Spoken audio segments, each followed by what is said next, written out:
Most side quests in games are boring. Here are 3 rules I use to make sure players actually want to do them. And let me quickly set the frame for this so you understand the situation I'm referring to. So you're playing a game, you're doing the main quest of the game, and at some point, even though you're supposed to do some other objective, let's say a woman comes to you and says, you have to save my son, he was abducted by orcs or criminals or whatever. And suddenly the player is left with that decision, obviously seeming that it's not related to the main objective of the game. Now, if the character's job is to actually protect all the people in the realm and make sure everybody is problems free, then yeah, perhaps this is relevant to that player. But if that's not the case, as is usually is not, if the player's objective is to save a princess, for example, then saving the son of this lady is something of an aside. And of course it's important, but the player's own mission is also important and time critical. So this makes the player want to do both, but having this internal conflict. And of course, it might end up that this side quest was completely pointless anyway. So we end up in this situation often when we're very conflicted about doing these side quests, and even if we do them, there's not enough rewards. We don't understand what's involved, and we're very opposed to doing them. So in my case, I came across the scientific framework for motivation and the 3 rules it entails. So you don't need to worry about that. I'm just going to translate what that means for us when we're designing side quests. So the first rule I derived from that is, first, we need to make sure that the player wants to do the quest. So what does that mean? When that side quest is presented to the player, it needs to offer something desirable. And that could be sort of mental satisfaction, that he served a higher purpose. It could be a physical reward. He's going to get paid well for it. He's going to get a great sword or some magical item, or something that seems to be worth it to the player based on who they are and what they're trying to achieve. So if that's not there, if the quest at presentation is completely irrelevant, such as go and investigate something that happened somewhere, I mean, as players, we know we have a responsibility to kind of clear all the quests and try to explore all the game's content. But if it's not immediately relevant to what we're trying to do as players, then we kind of want to ignore it. So making sure that the quest offers something relevant and desirable to the player is always the first step.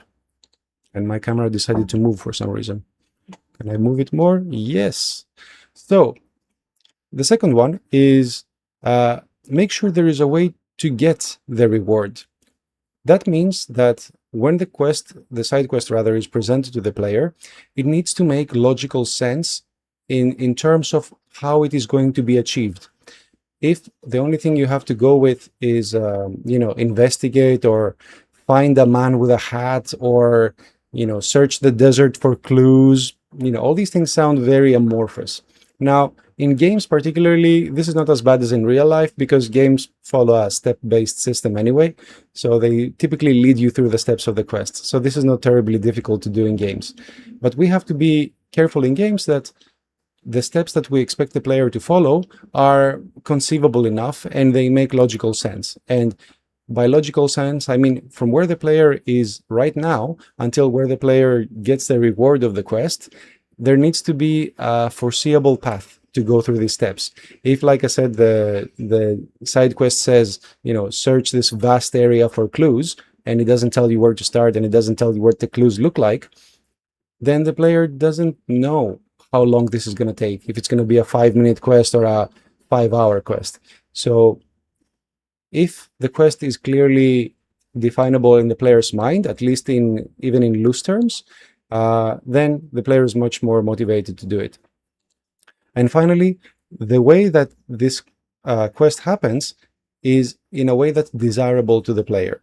So by desirable, I mean, once the player wants the reward and he knows how to get it, then that how needs to be desirable to the player. So if I say, for example, that you can get the best sword in the game, which is great, and the way to get it is defeat the hardest boss in the game, then yes, there is a very specific method for obtaining this sword, but the player might still not want to do it because the player doesn't feel ready yet to face the hardest boss. But if the player does feel ready for the hardest boss, then this whole plan works and the player goes ahead and pursues that goal. So, or for example, if you say, yes, you can get 1,000,000 gold pieces or something, which sounds like a lot, but you have to do the same repetitive task for 10 hours in a row. Now, that's a great reward, but if you're going to put so much effort into it, perhaps you want something better out of it, or you might leave the game altogether and do something that takes 10 hours in real life and probably get a better reward in real life instead. So what we're asking the player to do needs not only to be clear, but it needs to be done in a desirable way. Do something that's cool, do something that's interesting to the player, and most of all, make sure that there's a good relationship between the two, right? So when you ask the player to do something, then the amount of effort expended and the time it takes to get that reward needs to make sense for that reward. So you wouldn't spend a very long amount of time to get the most common item in the game. That wouldn't make any sense. So I know this is a bit of a different topic, but as a quick way to figure this out is compare the reward of this quest to a reward of a similar quest in the game. And if this quest gives a worse reward and it requires more time than that other quest, then you know you're going in the wrong direction. If it takes a little bit more effort and it gives a slightly better item or a much better item, that's the right direction. Anyway, so at this point, you have the full recipe for this. And I want to mention something in the end as a bonus because it always comes up in these conversations, at least for me. Well, you're saying, but what if we present that side quest in a very beautiful way? What if we get, unique characters and beautiful effects and great graphics and amazing sound, and we get a Korean idol band to sing in this side quest? Surely that's going to make the quest more interesting, right? So we don't need all of this. On one hand, yes, it's going to make it more interesting than not having it. But on the other hand, if you're going to put so much effort into it and get all these bespoke assets and spend all this time polishing the quest, imagine the impact it would have if you were polishing a quest that has all these instead, and how much more worth it would be to the player. So yes, you might say, but yeah, if we use the best writer in the studio to do our side quests, surely the players will want to do it, right? More than before, yes, but still that might not be enough because the core, the essence of the quest is not going to be there. So the player is going to be slightly more motivated to check the quest out, but not entirely motivated to do the quest because of what he's going to get out of it and how relevant it is to his quest.